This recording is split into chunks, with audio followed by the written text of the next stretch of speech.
Welcome to the Underwater Podcast, where we take a deep dive into the world of underwater portrait photography, cinematography, and everything in between.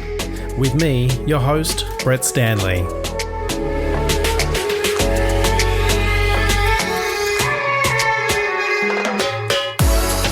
Welcome back to the Underwater Podcast. And this week, I'm chatting with Underwater Director of Photography, Zach Macaulay. Zach's career has taken him from assisting in his younger days to a sought-after stills photographer shooting underwater commercials for large brands, and now a cinematographer working out of his base in Brighton, England. We chat about his start in the industry, what kind of work he enjoys the most, and how different it is shooting stills as opposed to motion. Okay, let's dive in.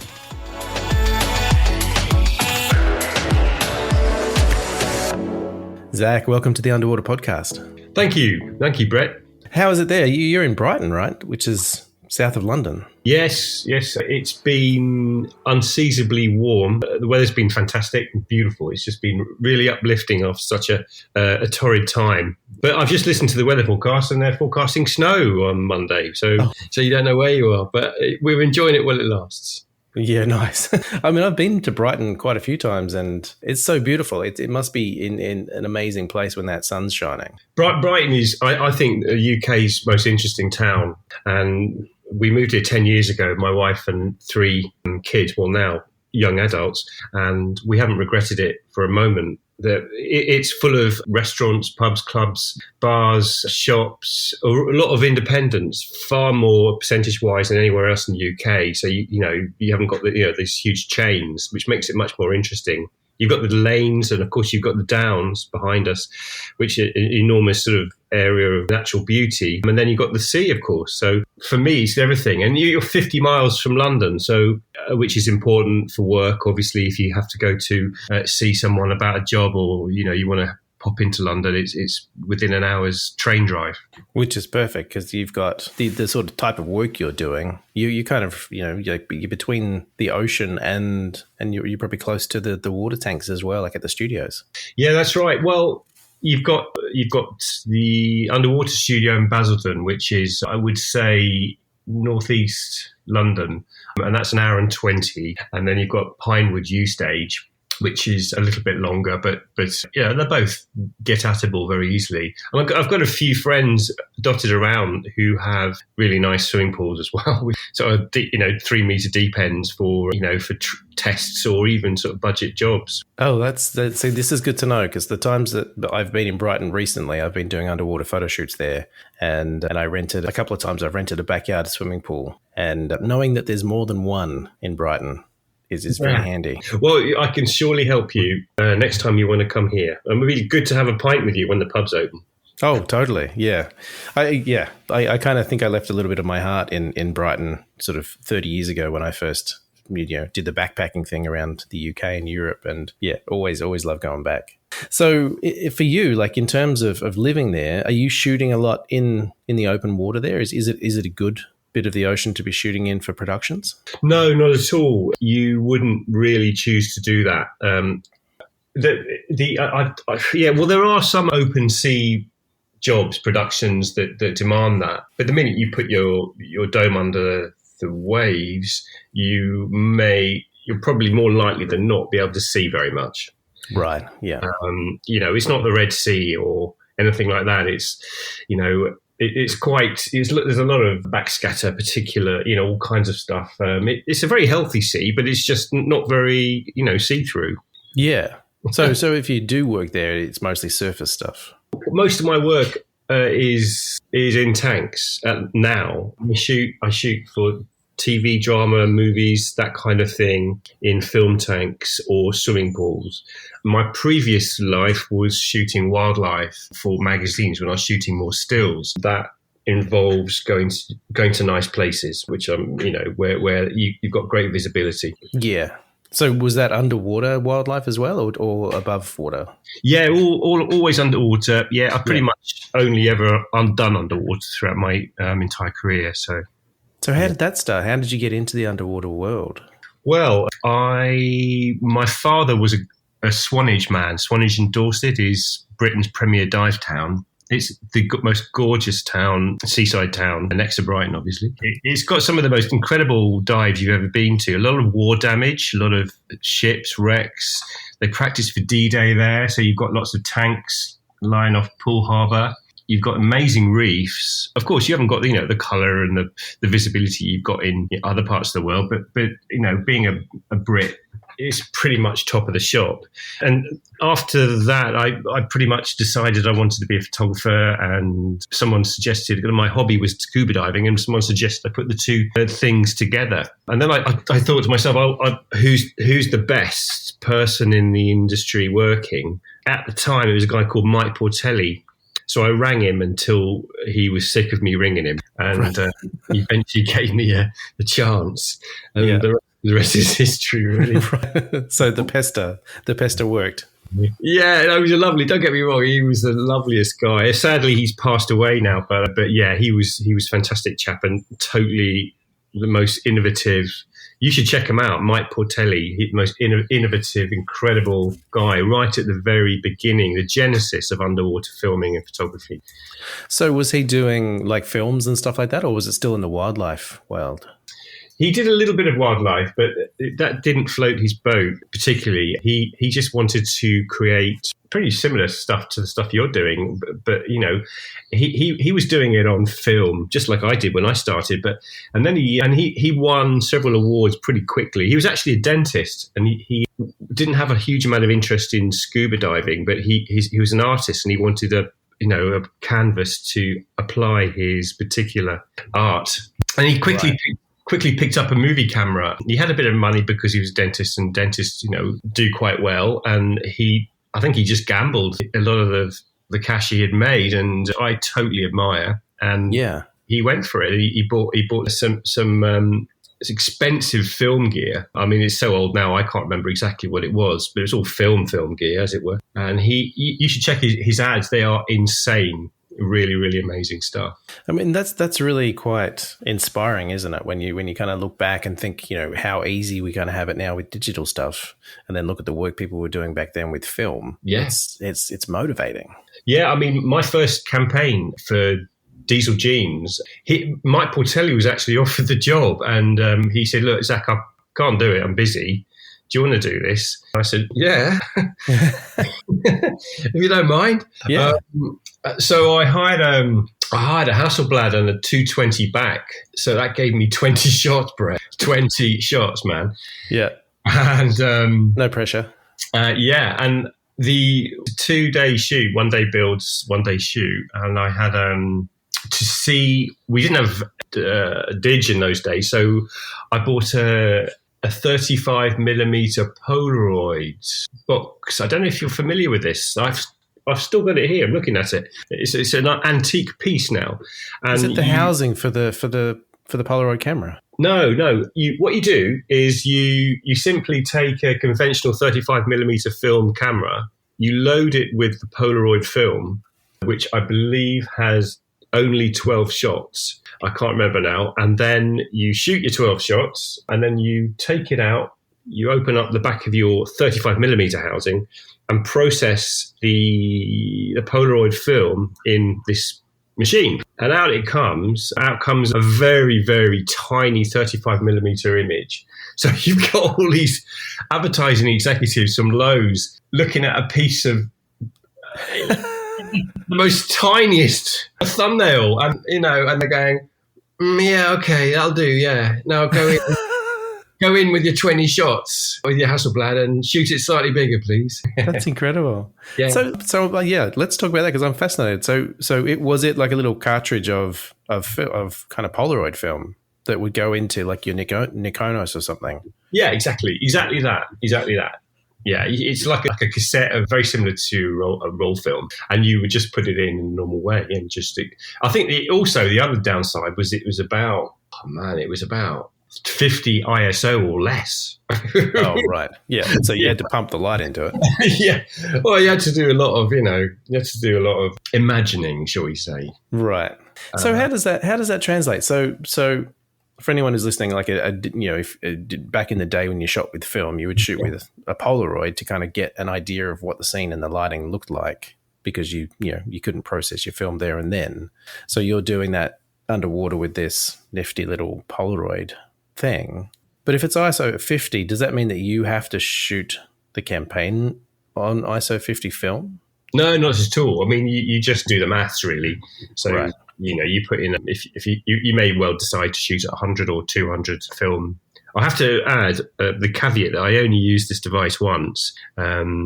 But yeah, so you just do the math. So you double it, or if you make it 400 ISO, if you decide.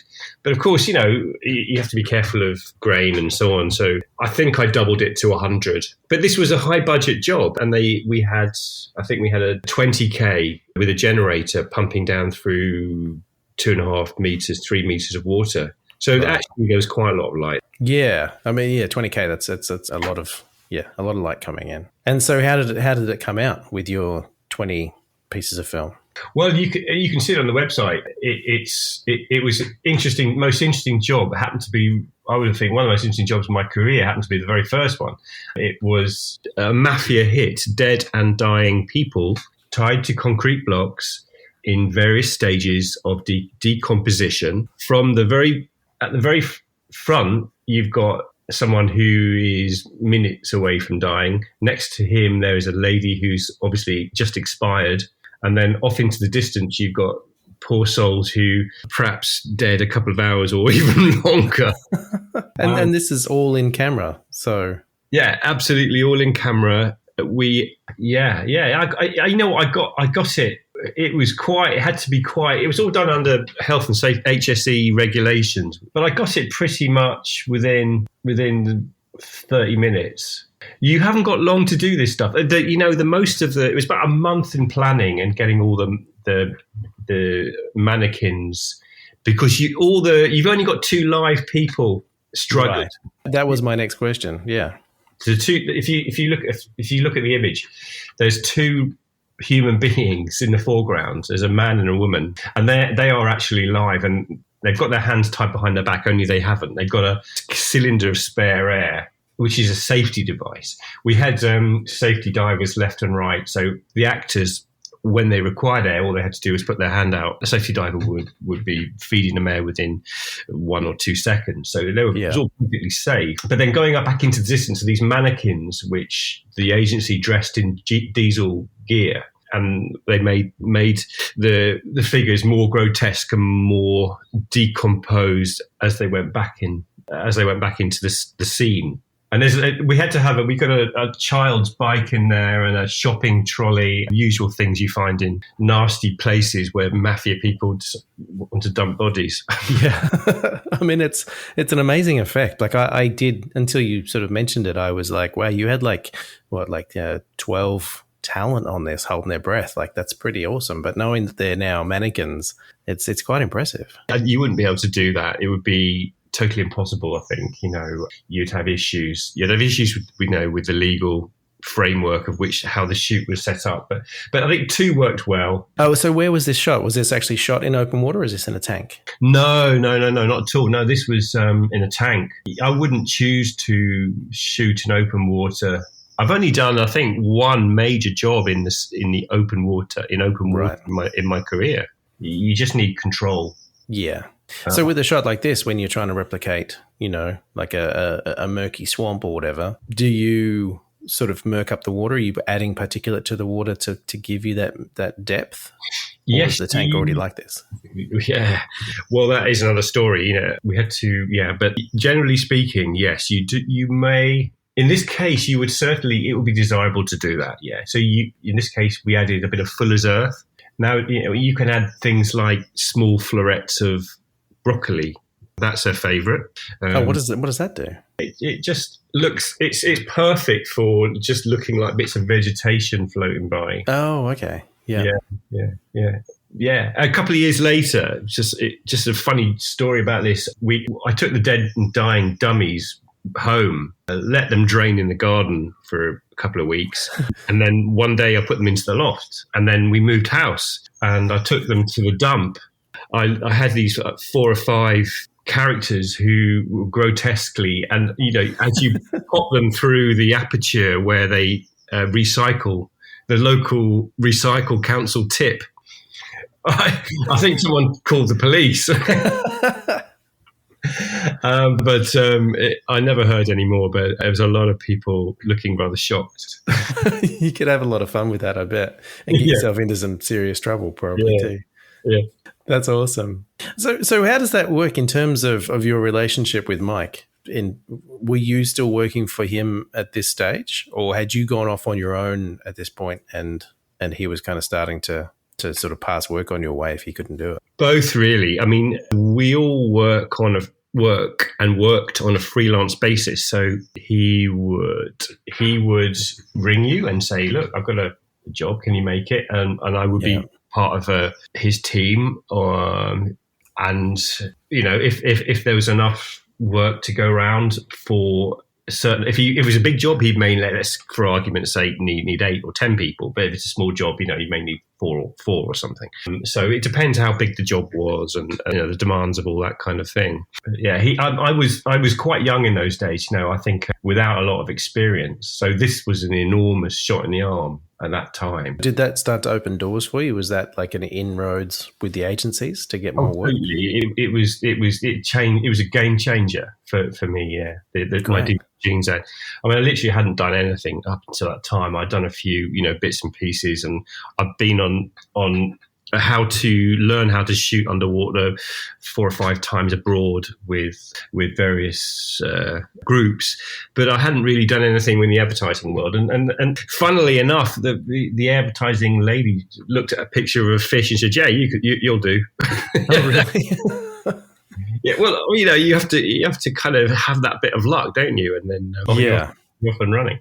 Absolutely. So what did that lead to? What was the next sort of jobs that you did? Oh my God. I'm looking at my site now. It's quite a lot of different things. I mean, I went to a job for Sony, British Heart Foundation. I've done 2 campaigns for them, various pharmaceutical companies, Kelly Brook for the National Lottery, who's an actress. I think she's British. I've done jobs for Oxfam, for Boots the Chemist, for Merlin Entertainment, all their sea life centres. That was fun. It was like proper diving, only, in their tanks. The London Aquarium. I did a job for Guinness under ice. That was interesting. I think my favourite job of all of these that I've just mentioned was the British Heart Foundation. I call it Lawnmower Man. That was an interesting. I went there to answer a totally different brief, and when they knew I could shoot underwater, originally they just wanted me to shoot a couple kissing on beach, dry, and they said, "Oh, you do underwater?" So, yeah, fine. And the advertising agency people went into a huddle in the corner, drew something. And out came this guy mowing a lawn underwater. They said, "Can you do that?" And I said, "Yeah, of course I can." That won several awards, I think. But so it just goes to show how the nature of creativity can just be spur of the moment often. Yeah, totally. And I definitely think that in sort of our genre, in our industry, that happens a lot because I don't think people really, if they haven't done it before, they're not sure what's possible. And I think they either go too far and you're like, well, actually we kind of can't do that very easily, or they're really, underestimating what's possible. Are you finding that when you're getting involved in these sort of productions that you're giving them ideas, that you're kind of spurring their imaginations to kind of do something that's a bit bigger and better than they had maybe thought of to start with?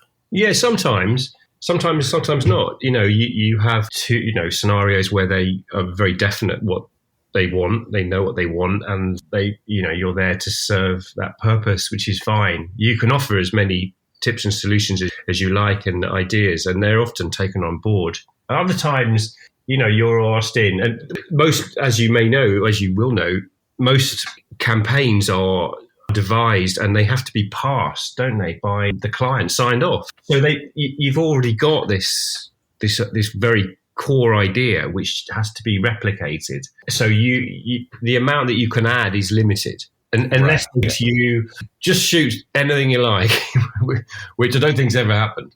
Yeah. But generally speaking, there is I did a job for Fitbit, which you can see on the site, which was very very much a bit more loose, and it turned out extremely well, I thought, where there's a program on UK television called Strictly Come Dancing, which is really popular. And they wanted to mix the genre of Strictly Come Dancing and of people wearing Fitbit watches, those devices that monitor your health. So we got a couple of very fit ballroom dancers who work for an amazing agency called Aquabatics, who could hold their breath for two or 3 minutes at a time. And we built us a very simple dance floor underwater and put some simple lighting in. And I just said, let's just go down there and just dance your heart out. And that's what they did. But whenever you do, put your wrist with the Fitbit as far forward as you can. Right. Yeah. Push the product in. Yeah. Push the product in. And that works. I work very closely with a lighting gaffer called Neil Blackman. And I said to him that I just want it to look, really razzmatazz, lots of spots going left and right and crisscrossing, and that was incredible. And he did that. So yeah, it often goes very much hand in hand with a lighting gaffer. And I think this campaign, or at least when you posted it on your Instagram, was the one that kind of, I think, piqued my interest and went, oh, what's this guy doing? Just because of the style of the lighting and stuff. And you've got these, are they Astera tubes in the back there? Yeah, actually, I just remembered it was a guy. I think Bernie Prentice was in charge, and Neil was working with him on the day. So I don't want to do Bernie out of yeah. So they were his. That was his idea. So he had a couple of, what are they called? Kino. Yes, thank you, Kino flows. So we just put. It was very simple. It was very low budget, but very effective. Like the dance floor kind of area, and then you've got the blacked out pool behind, and the way you've lit it. I did a lot of retouching on that myself, actually, but only cleaning up the floor and maybe adding an extra beam of light. Those two tungsten sources that you can see facing the lens are, I think they're redheads, underwater redheads. So they're tungsten light source mixed with daylight light source and exposed for 5,600 Kelvin, which is daylight. So those tungsten sources gave a nice warm feel. Yeah, it's got a very kind of that nightclub kind of stage kind of feel. And then the bubbles that are in the background, are they intentional, or have you just got a safety hanging out the back there? It looks like maybe you've got a bubble bar or something. Absolutely, you got it. A bubble line, exactly, a bubble line. So we often use a bubble line. Just want to add a little bit of extra detail, bit of extra shape. Yeah. So when you're using a bubble line or a bubble bar, how do you find them? Because with the times that I've used them, you kind of have to use them very sparingly, otherwise they start to do horrible things to the water. Yeah, I think the key is you might be alluding to the size of the tank. I mean, if you were to use a smaller tank, you would, the water might become milky quite quickly. Yeah. I don't know, possibly. But this is one of the tanks that I shoot in a lot, which is called the Underwater Studio in Basildon, and they are. It's an enormous tank, 30 feet by 40 feet by 6 meters deep.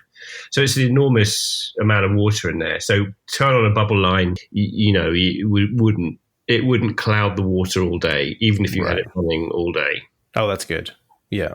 I think the times that I've done it, it's been definitely in a smaller tank, and you kind of get this roiling, bubbling water effect. And you definitely don't want it on all day. No, not at all. I mean, it does go through the air as well. I mean, depending on if you have an umbilical, or we often will have several safety divers who there has to be one dedicated to each actor talent, if you like, and then we'll have maybe one or maybe even two other divers rigging, helping, activating the bubble lines, moving lights about. There could be, in this typical shot here, obviously myself, the two talent, you've got two safety divers. So that's 2, 4, it could be sort of 6, 7, maybe even 8 people in the water. Including yourself. Yeah. Yeah. So you've got 2 tanks there in the UK, the Pinewood and this one. Do you have a favourite between them? Do they have different characteristics that you kind of like? Well, they're both different in various ways. One is in Pinewood Studios, so it's super famous, and it's used for major films, like James Bond and all the rest of it. And obviously costs a bit more money to hire it. The Underwater Studio in Basildon also has big films, sometimes quite major as well, but it is a little bit less. But they both offer pretty much the same thing, and I love shooting in both. I have to be, if I'm honest, I've shot in the Underwater Studio a lot more. It often is dictated as to what the client's budget is, so you will get the scenario where they will compare the two studios perhaps, and if their budget stretches, then they will make a decision. Right. Yeah. That way or the other way. But they both offer pretty much the same thing, which is an enormous body of very clean water. Wide gantries, which is important, so you can put your lights pretty much 360 degrees all the way around. Overhead ladder beam on wheels, which is really important. So you can add lighting directly overhead wherever you like. But yeah, they have green rooms, changing rooms, showers. They have canteens. It's a proper place where a big production could just rock up, take over for the day, and get what they want.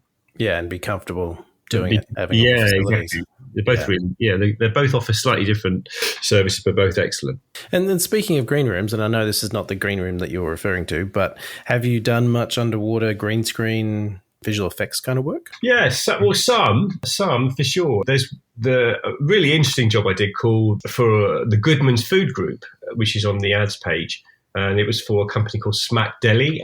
It's a brand of food which serves up high-class burgers and lobster burgers. Right. Very delicious.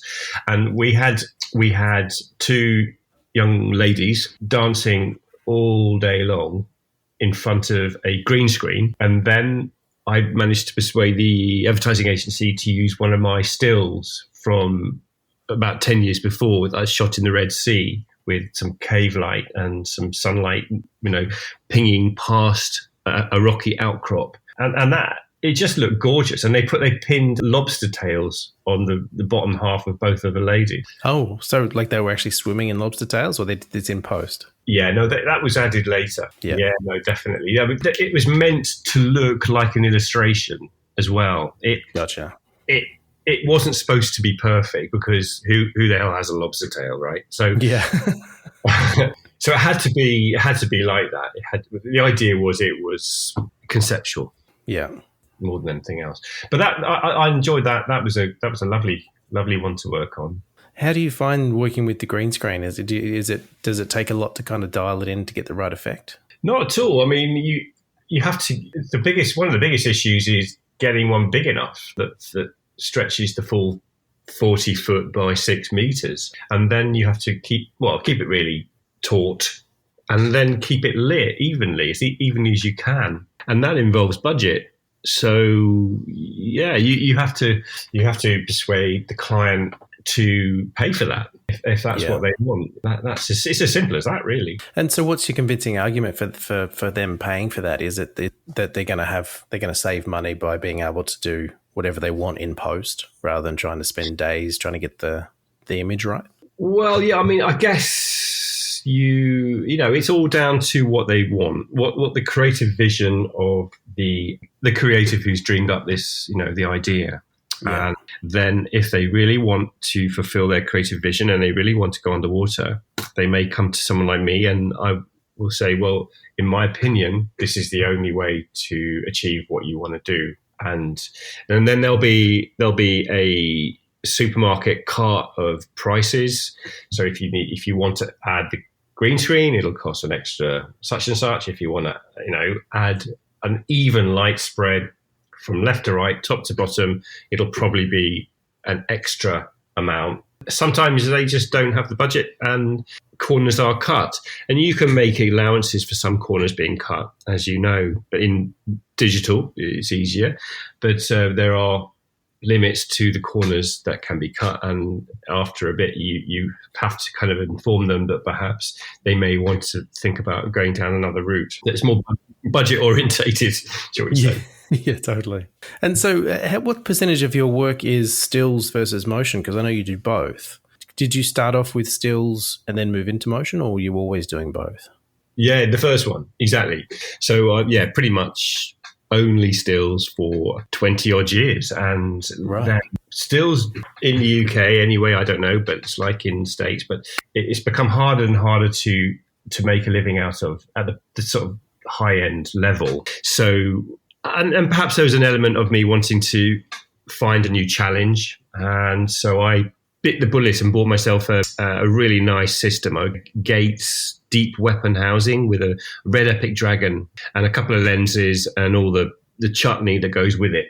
And it was a bit of a stretch financially, but because of all the jobs I've been pumping studios' way, I called up managers and said, look, do you mind could you help me out next time you have a film job? Could you at least put me forward for it? And they were very kind, and that's what they did. So in terms of the studios and the agencies you were working for doing the stills, you were like, if you ever have some motion stuff coming up, can you give me a go at it? Is that what you did? Well, exactly. Pretty much, as I said in the first instance, if you could kindly see your way clear to putting my name forward, and then I already work. I think a lot of this is you have to have a great web designer. And I've got a great web designer. His name is Andy Eves, everyone. Andy Eves, yes.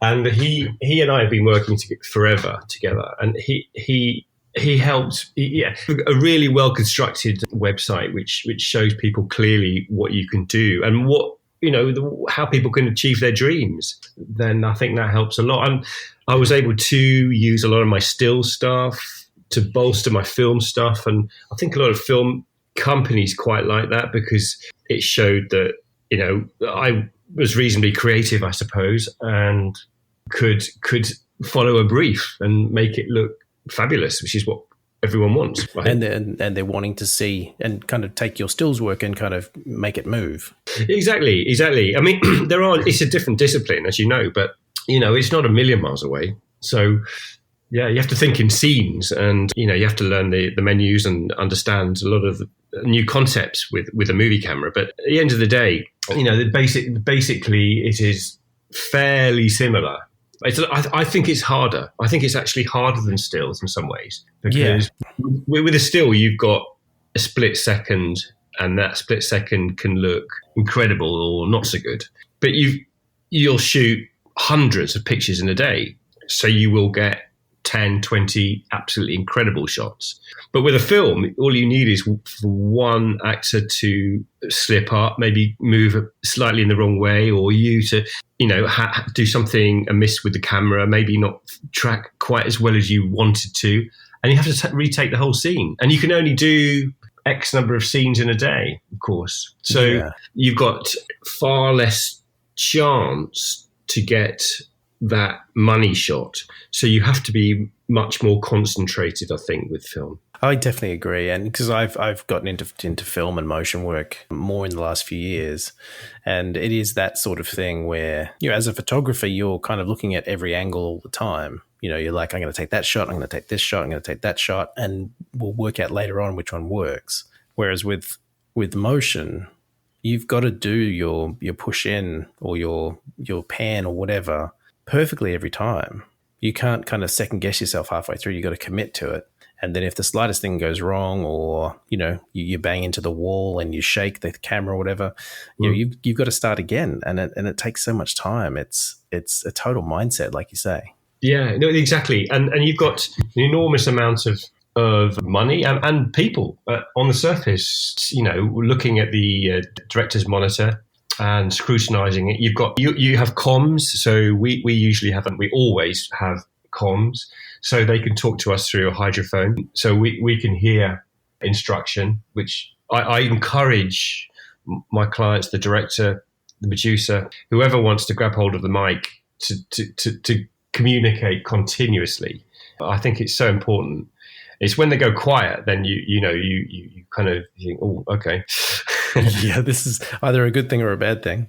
Yeah, exactly. So if they're communicating, even if it's that you could do a different take slightly better, that's fantastic. So you say, okay, fine. Then they maybe wanted me to push in a bit or zoom out or go in for a close up, which is fantastic. So they told me that. That's perfectly understandable, and in we go. So that's great. So communication is the key. Yeah.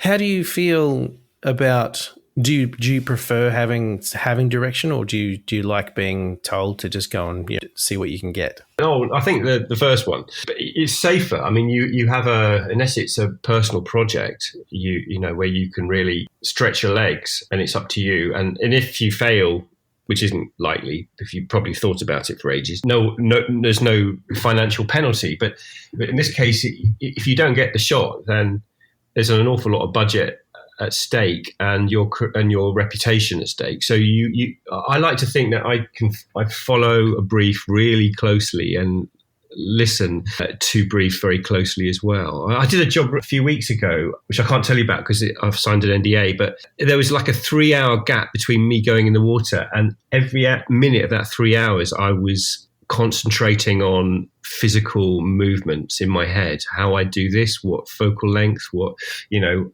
where I'd be and how it would look, how fast the actor is swimming overhead and so on. Does that make sense?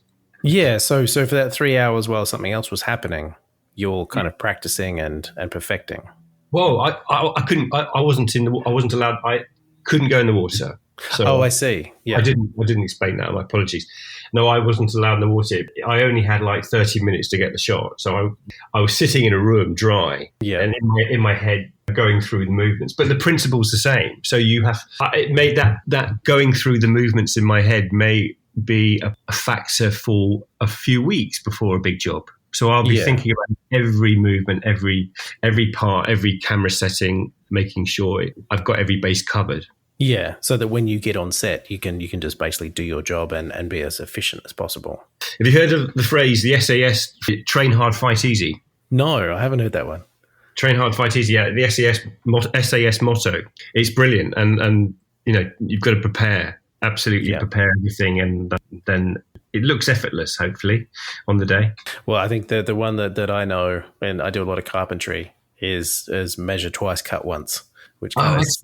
Excellent. Yeah. My son's 19. He's training to be a carpenter. Oh, there you go. Yeah, you can tell him that one. Okay. The amount of times that I've measured once and cut 3 times is too many times. Costs a lot of wood. Yeah.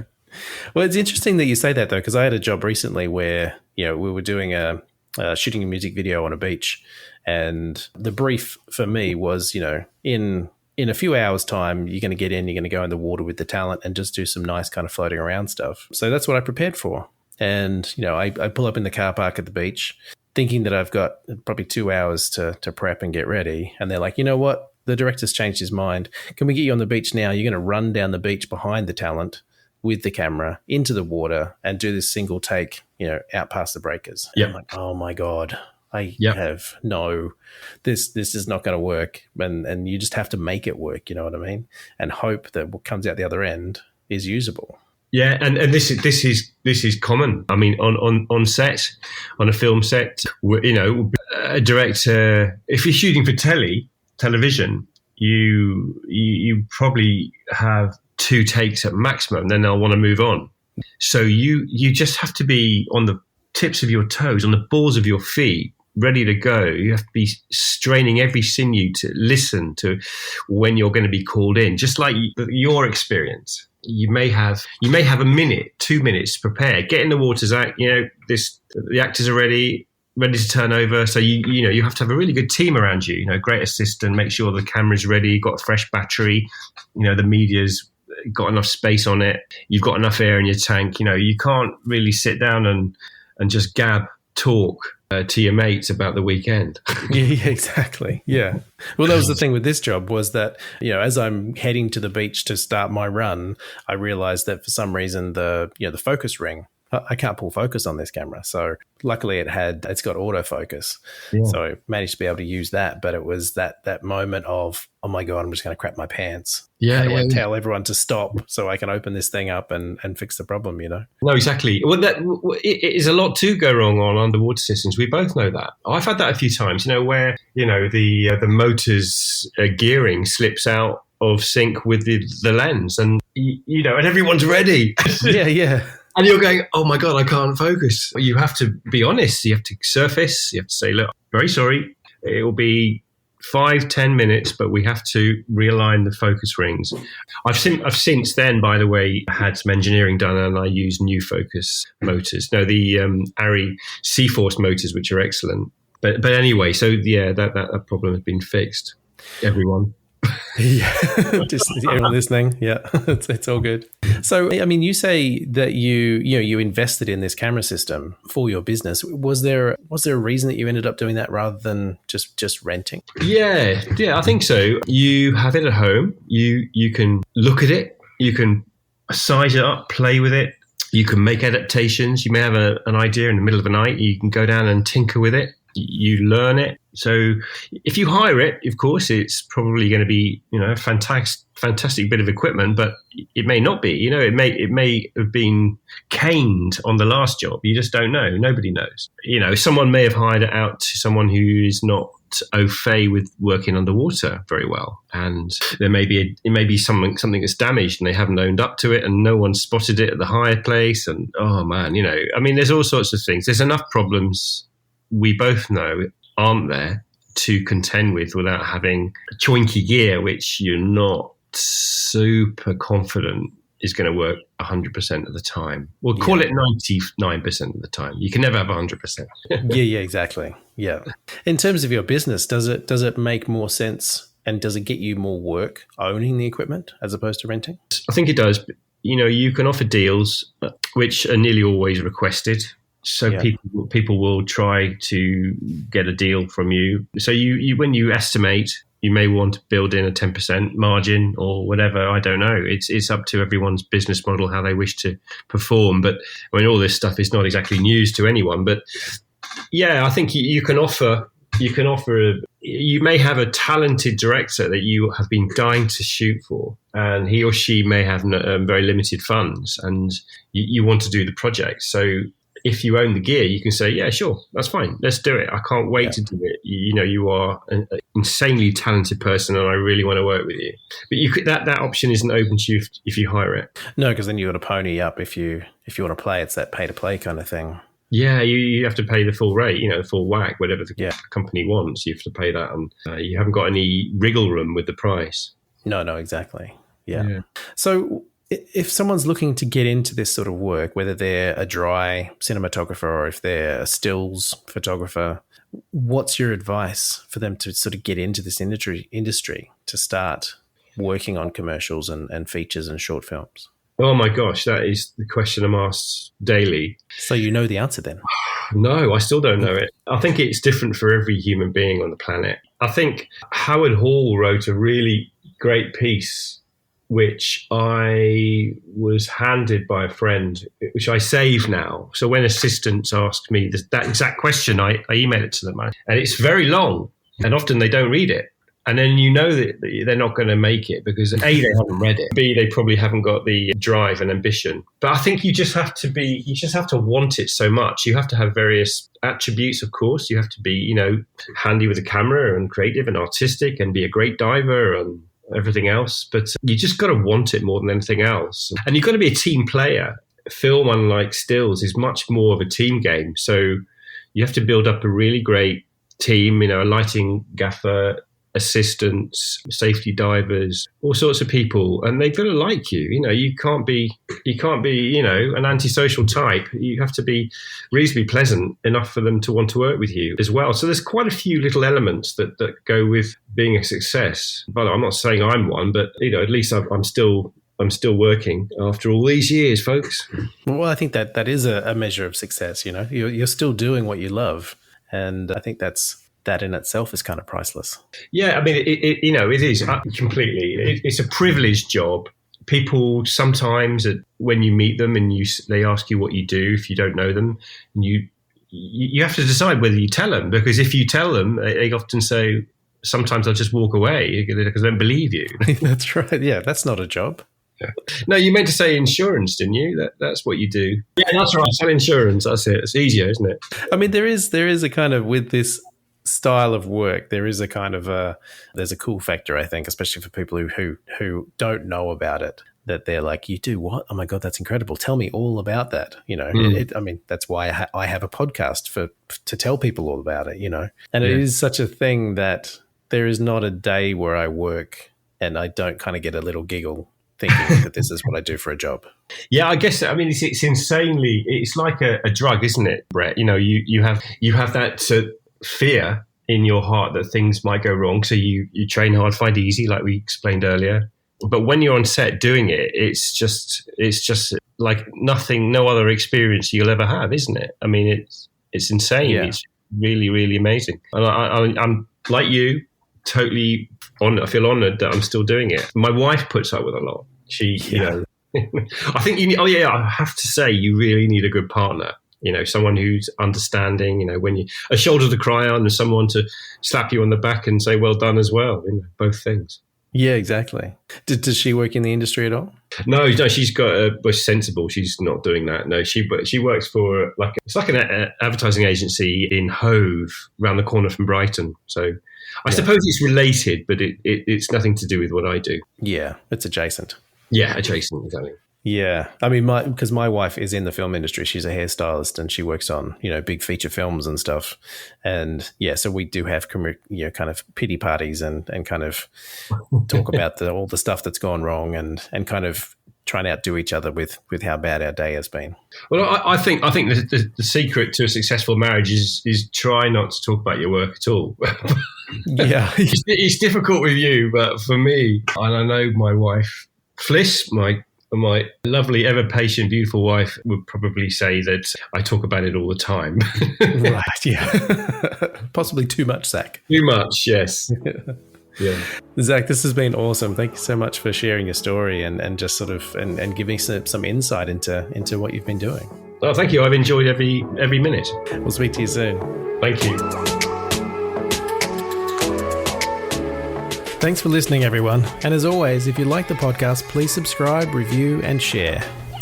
If you'd like to support the production of these episodes, you can purchase our very cool merchandise at theunderwaterpodcast.com. We've got branded coffee mugs, stickers, beer cozies, and posters featuring our amazing illustration and logo by Joe Hodino.